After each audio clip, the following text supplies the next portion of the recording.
I have two questions here that are related.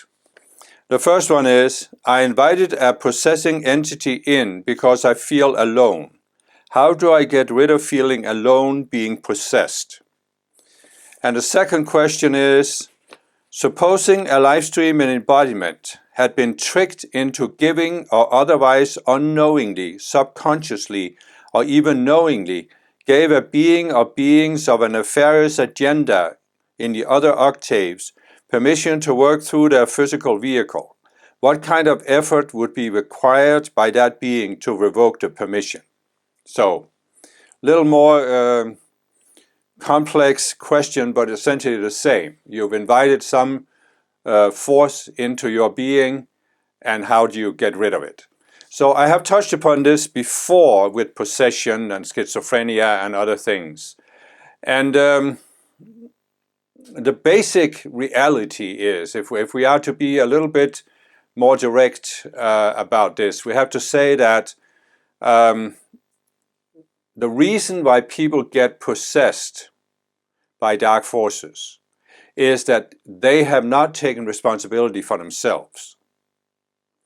So if you really want to get rid of this possession, you have to look at your psychology, look at your approach to life, and find out why you don't want to take responsibility for yourself. Now, I'm not trying to blame anybody here, because if you look at my Avatar series of videos, I'm talking about how many spiritual people came to Earth with the best of intentions, and we were exposed to this very, very traumatic event where the fallen beings tried to destroy us psychologically and spiritually.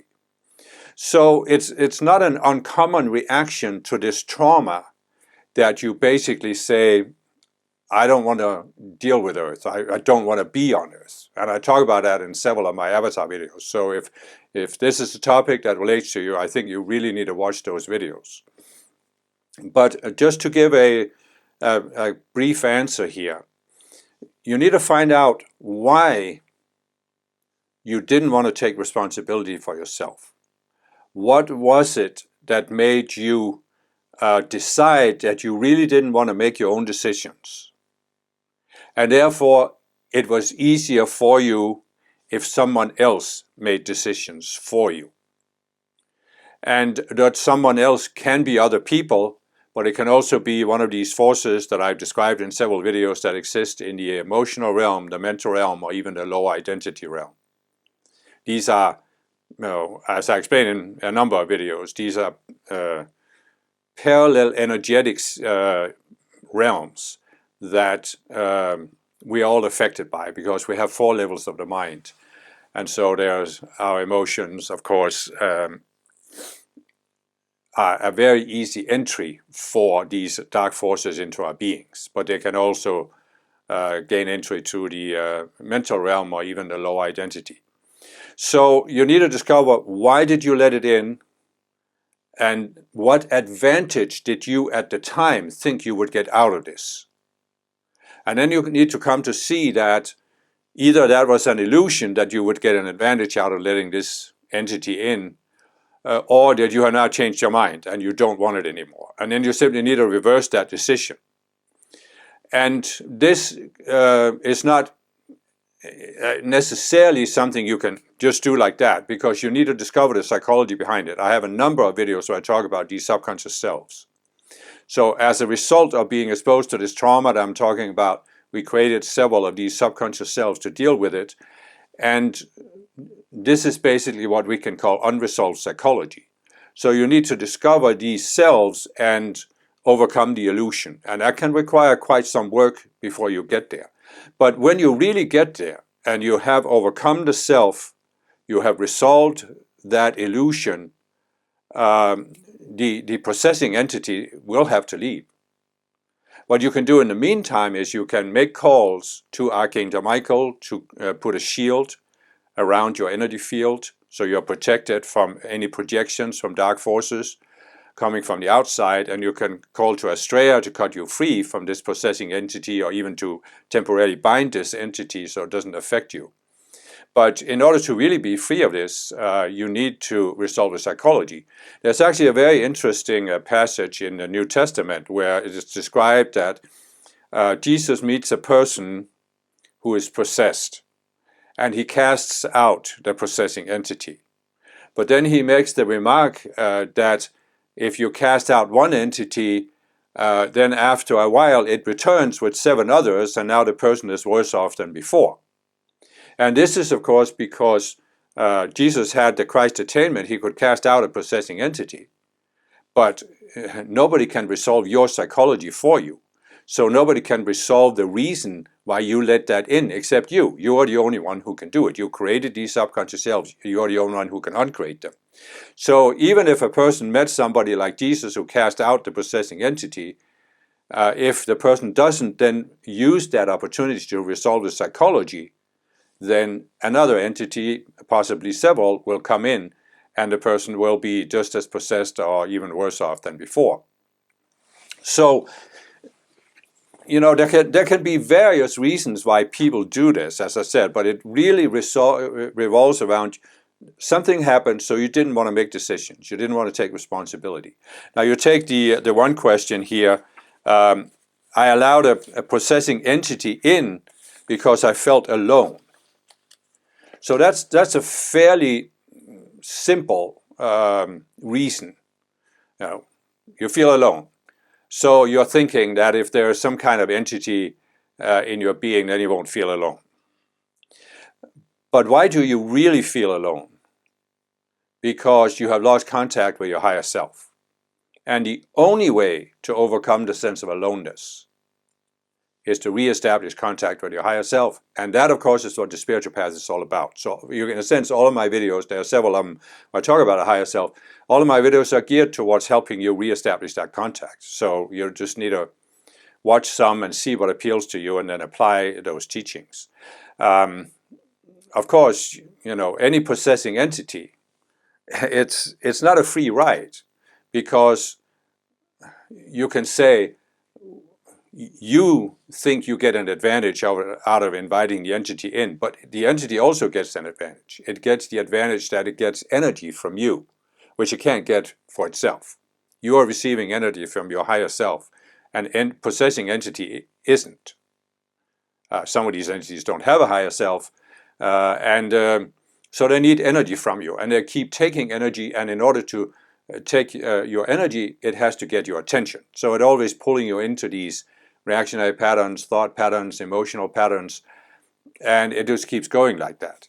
Now, the other question is a little more complex. You know, you gave a being or beings permission to work through your physical vehicle. And so this can be a little more complex in the sense that, again, you need to discover, why did you allow this? What did you think you would get out of allowing this? And there can be many reasons for this. One, I mean, you have this whole concept that goes way back, and you can find it in various mythological teachings or spiritual teachings, that you sell your soul to the devil in order to get power on earth. So as an extreme manifestation, you can have somebody who absolutely wants to have some kind of power on earth and is willing to let some lower entity, lower being that has a certain power work through them so they can get that power.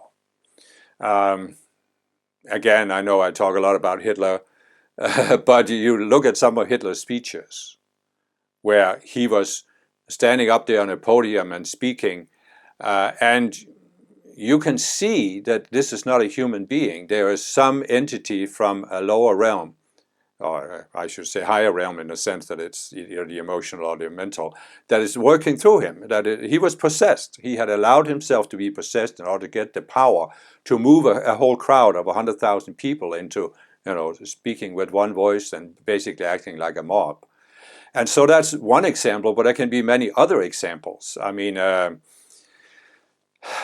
personally encountered a person one time who got very angry at somebody and wanted basically wanted to put that person down, wanted revenge.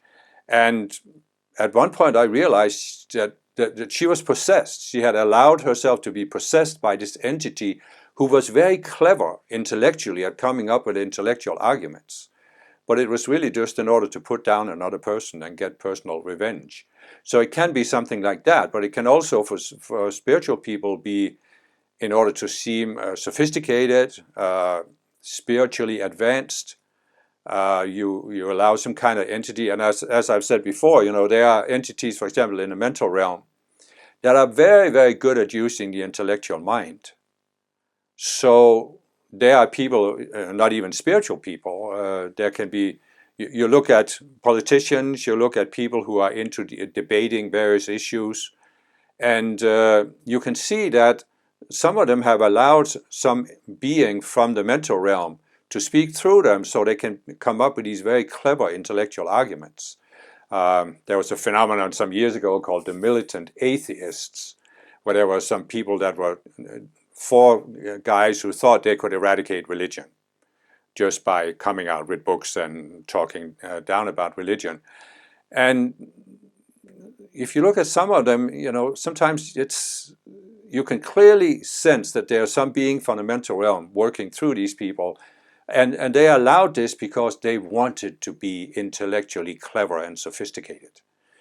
And so you have to discover what was the reason. And this is not necessarily easy. It could have been in a past lifetime you did this.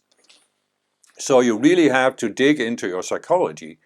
And I would suggest just starting with looking at your basic approach to life, your basic approach to spirituality. How do you see yourself? Especially, do you have a need to feel superior, to feel special?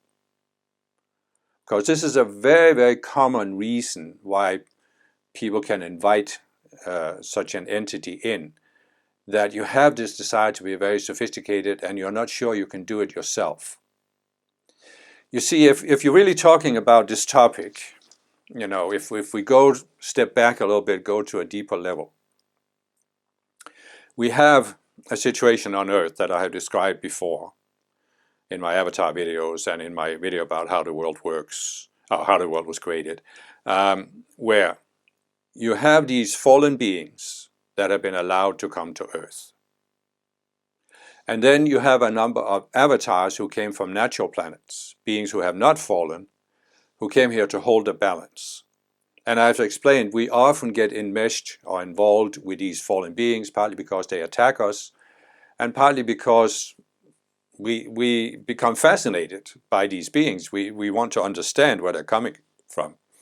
So many of us have in past lifetimes, perhaps in this lifetime even, been dealing with fallen beings. And we have often been in opposition to them because they, of course, see themselves in opposition to anybody who doesn't submit to them. And as avatars, we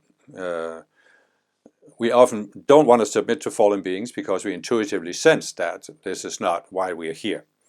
And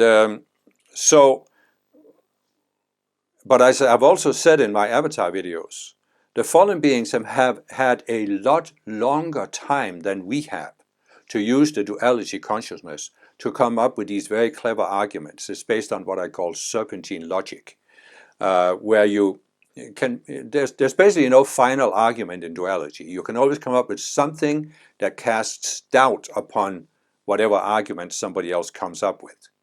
So you're never really beyond doubt when you go into duality. But the fallen beings have had so long to do this that they have convinced themselves that they are right, and they know they are right. And as avatars, first of all, we haven't had as long to use the duality consciousness. But the other thing is, we are not as sure about ourselves because as avatars, we are willing to grow. In order to go, it means you have to use your self-awareness to look at yourself. What could I do better? What haven't I understood? Why am I reacting this way? So you are looking at yourself. A fallen being is not looking at himself or herself. That's why they fell. They weren't willing to do this. And they're still in the fallen consciousness because they haven't really changed that. So that means that when an avatar meets a fallen being, the fallen being is often the cleverest at using the duality consciousness. So they can very easily make an avatar doubt. And so this can cause some avatars to say, well, I'm not saying you do this consciously, but I wish I was as clever as the fallen beings. And that can then you can invite some being from the mental realm or the low identity realm to work through you, at least temporarily, or even to come into your being, so you can stand up to the fallen beings, so to speak, in an argument. You can be as clever as they are. And that's why in one of my avatar videos where I talk about the relationship between avatars and fallen beings, I'm saying that if you really want to be free of these fallen beings, you have to come to a point where you're letting them win the argument. You just let them win. What does it matter to you whether you win an argument here on earth? Because the argument is based on a duality consciousness. And that means there is no winning or losing. There is no right or wrong. There's no ultimate outcome there. It's like, trying to catch the greased pig. The only guarantee is you'll be covered in mud. And when you engage in these arguments with the fallen beings based on the duality consciousness, you'll never prove or disprove anything finally, but you will be covered in the mud of the fallen consciousness. So, you just have to come to a point where you have that kind of resolution where you say, I don't want to be clever compared to the fallen beings. I don't want to be better at them at coming up with these arguments. In fact, I don't even want to argue based on duality anymore. And therefore you can let go of this entity that you invited in order to seem like you really knew what you were talking about and you could come up with any argument. And I think that's a very important step on the spiritual path if you can see in yourself that you have that dynamic. And it's certainly one of the reasons why spiritual people can open themselves up to these forces in the mental realm, for example, that can always come up with an argument because, as I said, in the duality consciousness, there's always a counter-argument. And so if you are really, really sure that you're right, it will seem like you have the final argument. You will think you have it, but you'll also project out that you have it. And this can convince other people. And so what you're basically dealing with here is who is the cleverest at using the duality consciousness to convince a majority of the people that they are right. So who is the cleverest at using illusion to convince other people? And there comes a point where, as a spiritual being, as an avatar, you just have to look at it and say, oh, I just had enough of it. I don't care if they win. I don't care if they seem cleverer than me. And then you can resolve that subconscious self that caused you to decide that you don't want to ever lose an argument again. Because this is what can happen with the fallen beings. You're up against the fallen beings. You feel like they've proven you wrong. They've humiliated you, put you down. And you say, I never want to experience that again, so I never want to again be proven wrong or lose an argument. And you just have to come to that point where you see this as just a subconscious self you created, and you just let it go. You just let it die. I mean, so what? But what is important to you? In other words, that you continue to be clever, or that you are free. That you're not only free of the possessing entity, but you're free of the fallen beings. You're free of the fallen consciousness. And this entire dynamic that you might have been into for many, many lifetimes.